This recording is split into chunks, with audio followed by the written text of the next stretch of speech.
Biblia inasema iko njia inayoonekana kuwa safi machoni pa mtu. Iko njia ionekanayo kuwa safi machoni pa mtu, lakini mwisho wake ni njia za mauti. Lakini mwisho wake ni njia za mauti. Amen. Kuna watu waliondoka kwenye kusudi lao, kwenye wito wao, kwenye wito wao, wakaona kuna njia ilionekana, hii njia ya pesa, njia ya mafanikio, njia hii nzuri.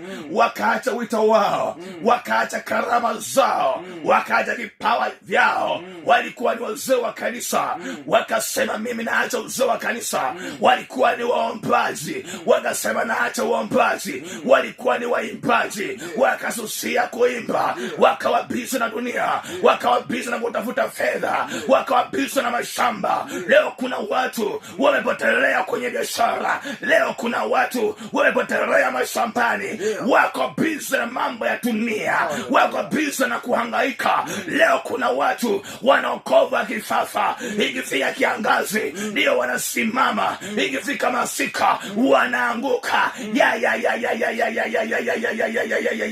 Inasikitisha sana, inaumiza sana. Kuna watu walikuwa ni wahubiri wazuri, walipopata fedha, walipopata mitaji, wakaacha kazi ya Mungu, wakaacha huduma, wakaacha vipawa vyao, wakaacha karama zao, wameanguka, wamepotelea. Nataka nikueleze mchungaji Simoni, wala sitakuficha, sitanyamaza kimya. Yesu anakuja.